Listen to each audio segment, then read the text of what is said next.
Olá, sou Jack Noronha. Se você ama fantasia, ficção ou thrillers, esse canal é para você. Hoje a gente vai falar sobre uma das ferramentas mais poderosas da narrativa, o plot twist. Mas não qualquer plot twist. Aqueles que fazem você fechar o livro ou pausar o filme e pensar: ok, isso foi muito bem feito. Porque aqui vai uma verdade que muita gente ignora. Plot twist não é só surpresa. Plot twist bom é inevitável em retrospecto. Hoje eu vou te mostrar oito, oito tipos de plot twist que realmente funcionam. Com exemplos famosos e, mais importante, o que faz cada um deles dar certo ou falhar. Então, vamos lá. O primeiro, a revelação de identidade.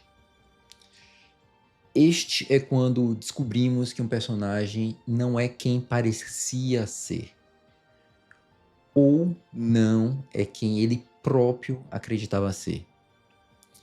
Esse é um dos twists mais clássicos que existem.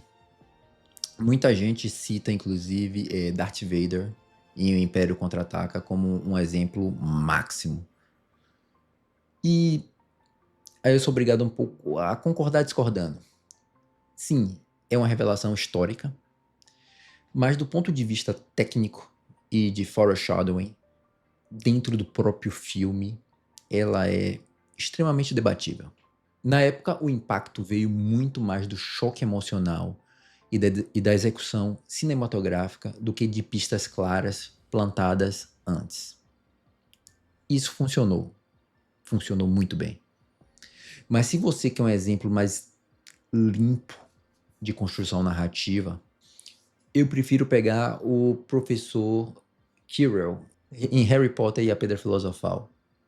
É didaticamente muito mais sólido, porque existem pequenas pistas ao longo do caminho. E isso é o mais importante. Se não há pistas, o leitor se sente enganado. Se há pistas sutis, o leitor se sente impressionado. Segundo, a reversão de relacionamento. Aqui não é a identidade que muda, é mais a dinâmica entre os personagens. Amigo que vira inimigo, aliado vira manipulador, interesse romântico vira ameaça. Esse tipo de twist funciona porque histórias são movidas por relações. Quando você vira isso de cabeça para baixo, o impacto é imediato. E um exemplo popular é Hans em Frozen.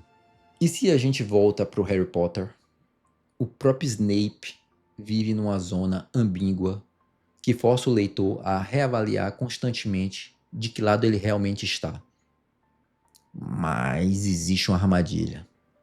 Sem preparação emocional, parece traição barata. Com preparação, vira tensão memorável. Terceiro, o desmascaramento de um narrador não confiável. Aqui o leitor descobre que a história estava sendo filtrada por alguém que ou estava mentindo, ou estava se enganando, ou simplesmente não percebia a realidade como ela é. Esse é um dos plot twists mais poderosos e mais perigosos. Vamos tentar encontrar exemplos clássicos. Clube da Luta, Garota Exemplar, Sexto Sentido. Nenhum desses precisa de explicação, né? Imagino que todo mundo conhece, mas vale destacar. Clube da Luta é quase um manual de como fazer isso direito. Porque quando a revelação vem, você consegue voltar mentalmente e ver que as pistas estavam lá o tempo inteiro. Outra coisa muito importante nesse tipo de twist é que o leitor aceita ser enganado pela perspectiva, não pelo autor. Tem que haver pequenos ruídos ao longo do caminho. Quando bem feito, é devastador. Quando mal feito, quebra a confiança com o leitor. Quarto, a motivação oculta. Aqui descobrimos que um personagem não estava agindo pelo motivo que dizia. As ações sempre estiveram ali, mas o verdadeiro motor estava escondido. Esse tipo de twist é extremamente elegante, porque ele não quebra a história, ele recontextualiza tudo o que já aconteceu. Um exemplo popular é Snape, de novo, de Harry Potter, mas um exemplo muito mais brutal, especialmente para quem gosta de fantasia mais sombria, grim, dark, é o Bayaz em O Poder da Espada, de Joe Abercrombie. Durante boa parte da história, ele parece cumprir o papel clássico do mago mentor. Mas conforme a verdade vai emergindo, a gente percebe que o jogo dele é muito mais frio e muito mais calculado. E aqui eu paro para não entrar em spoilers.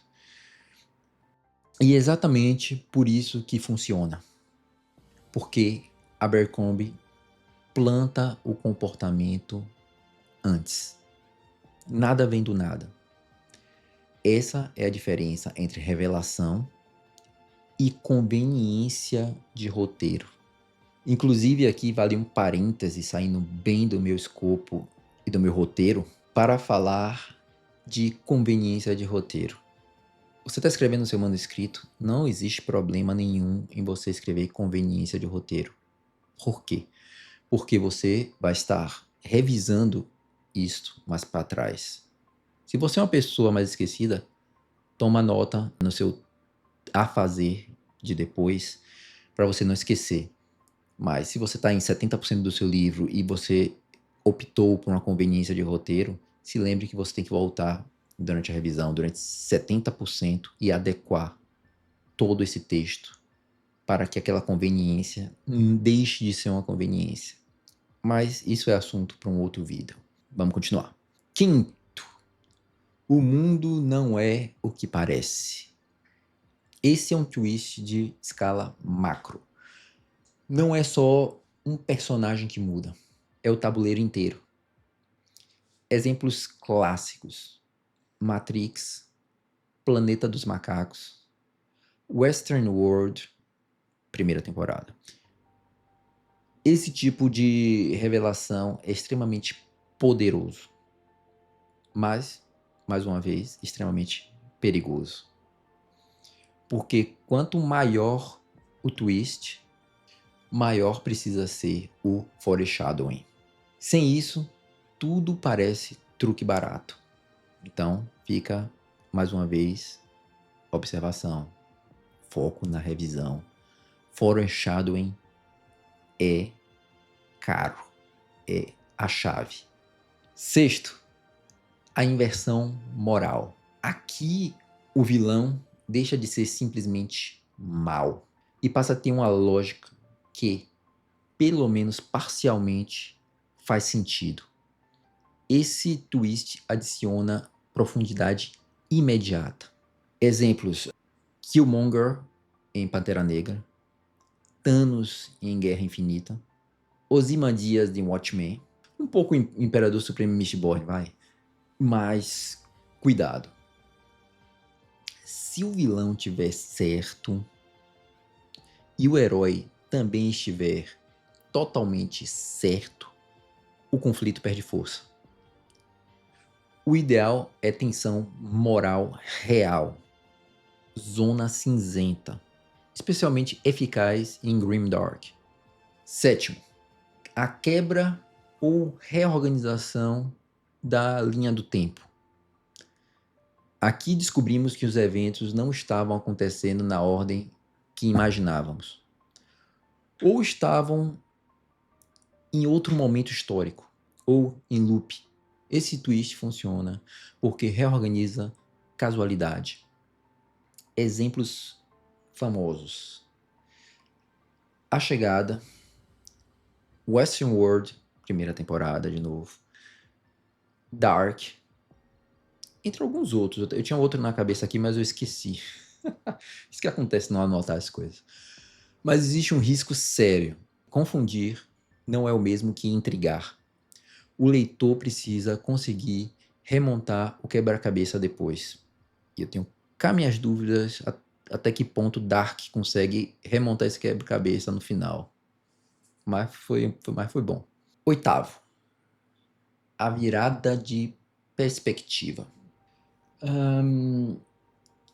Aqui não é exatamente a informação que muda, é mais o ângulo.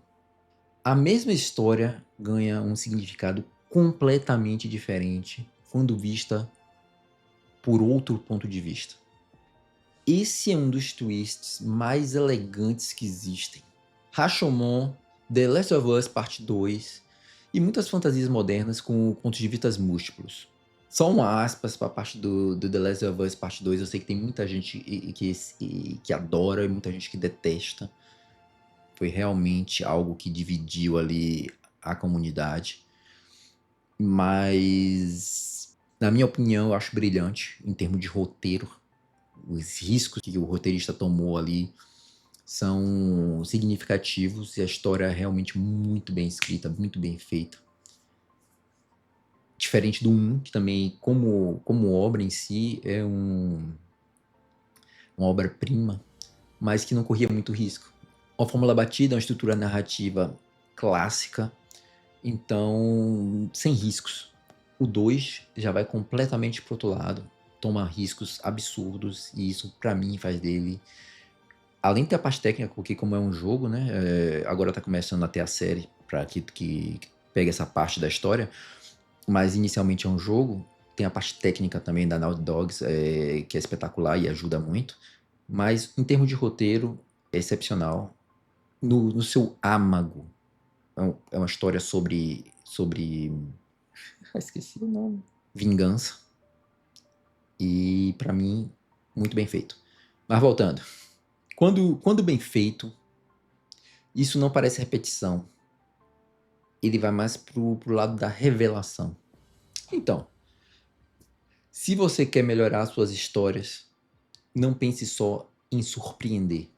Pense em recontextualizar. O melhor plot twist não faz o leitor dizer "Uau, que surpresa!". Faz o leitor dizer "Como eu não percebi isso antes?".